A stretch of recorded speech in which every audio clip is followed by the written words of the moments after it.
J'ai tué ma sœur. Pas avec mes mains. Pas encore. Mais dans mon cœur. Je l'ai déjà assassinée 1000 fois depuis cette nuit fatidique. Et demain, lors de son mariage parfait sous les dorures de l'église Saint-Sulpice, je ferai en sorte que le monde entier sache la vérité qu'elle a enterrée avec mon avenir. Tout a commencé il y a 5 ans. Dans cette même Paris qui brille de 1000 feux mais cache des abysses de noirceur sous ses pavés luisants. J'étais alors une jeune avocate prometteuse, fraîchement sortie de l'université, fière de porter le nom de famille Moreau. Ce nom qui ouvrait toutes les portes dans les cercles judiciaires. Ma sœur aînée, Élise, était mon idole, belle, charismatique, mariée à un magistrat influent, Antoine Valois. Elle avait tout ce que je rêvais d'avoir, la stabilité, l'amour, le respect. Et moi, je n'avais que mon ambition dévorante. Ce soir-là, après une audience épuisante au tribunal de Paris, j'ai reçu un appel anonyme. Une voix masculine, altérée, m'a murmuré, « Regardez le dossier Valois-Moreau. Votre sœur n'est pas celle que vous croyez. » J'ai ri d'abord, pensant à une blague d'un confrère jaloux. Mais la curiosité, ce poison lent, m'a poussé à fouiller. Dans le bureau d'Antoine, que j'avais accès en tant que belle-sœur privilégiée, j'ai trouvé les preuves.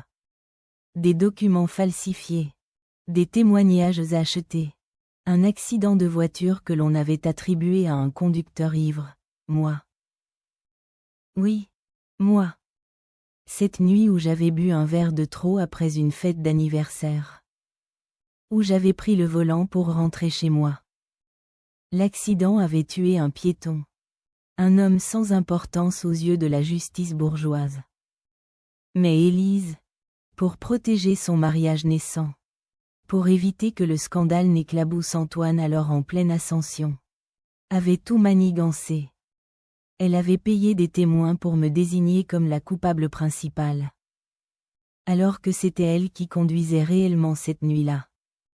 Elle m'avait drogué légèrement lors de la fête. M'avait laissé prendre le volant un instant. Puis avait provoqué l'impact. Et moi, dans le brouillard de l'alcool et du choc, j'avais tout avoué. J'avais porté le poids, 3 ans de prison. La radiation du barreau. La honte familiale que l'on avait étouffée en me faisant passer pour la brebis galeuse. À ma sortie, Élise m'avait accueilli avec des larmes hypocrites. Ma pauvre petite sœur, comme tu as souffert. Mais maintenant, on tourne la page. Elle m'avait installée dans un petit appartement à Montmartre, payé par Antoine, et m'avait promis de m'aider à reconstruire ma vie. J'ai cru à sa rédemption. J'ai avalé sa pitié comme un remède amer. Pendant des années, j'ai travaillé comme assistante juridique anonyme, ravalant ma rage, me convainquant que le pardon était la seule voie. Mais les secrets pourrissent de l'intérieur. Petit à petit, des fuites, un ancien témoin qui m'a contacté, rongé par la culpabilité. Des mails effacés que j'ai récupérés sur un vieux disque dur. La preuve irréfutable que Élise avait non seulement couvert, mais orchestré toute la machination pour éliminer une rivale potentielle, car Antoine, avant de l'épouser, avait eu un faible pour moi. Le conflit intérieur me déchirait. Comment haïr celle qui m'avait élevée après la mort de nos parents? Comment détruire la famille reconstruite autour de son mariage imminent avec un autre homme? Un banquier respectable nommé Laurent, qui ignorait tout, et pourtant, chaque nuit, dans l'obscurité de ma chambre, je revivais l'accident, le choc sourd, le cri étouffé, le sang sur le pare-brise. Et je voyais son visage à elle. Calme, calculé, au volant. Demain, le mariage. La robe blanche immaculée. Les invités huppés du 7e arrondissement. Les discours larmoyants sur l'amour éternel. J'ai tout préparé.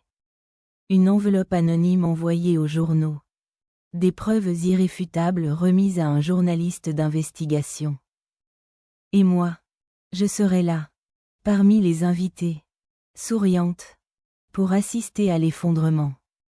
Est-ce de la vengeance ou de la justice? Je me le demande sans cesse.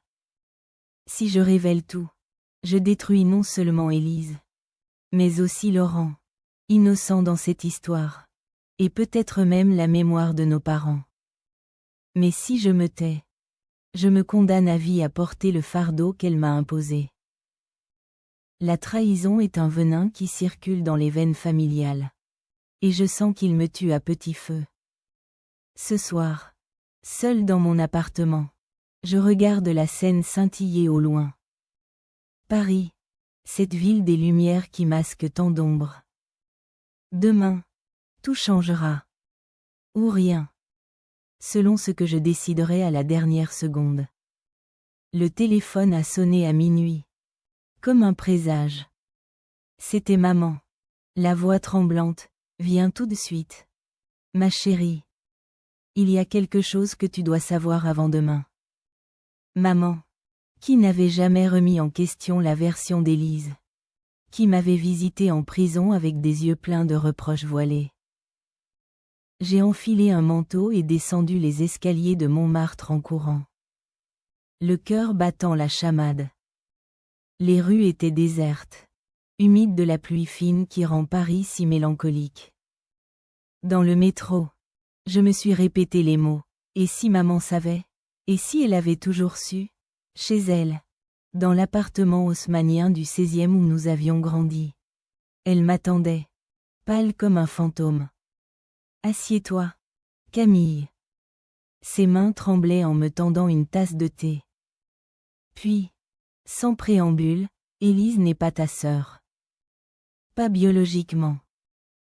Le monde s'est écroulé en un instant. Les mots sortaient d'elle comme un torrent longtemps retenu. Notre père avait eu une liaison. Des années avant ma naissance. Élise était le fruit de cette trahison. Adoptée légalement pour sauver les apparences. Maman l'avait élevée comme la sienne. Mais le secret avait empoisonné tout. Et quand l'accident était arrivé, Élise, terrifiée de perdre sa place dans la famille, avait choisi de me sacrifier. Elle m'a avoué, il y a quelques mois, en pleurs.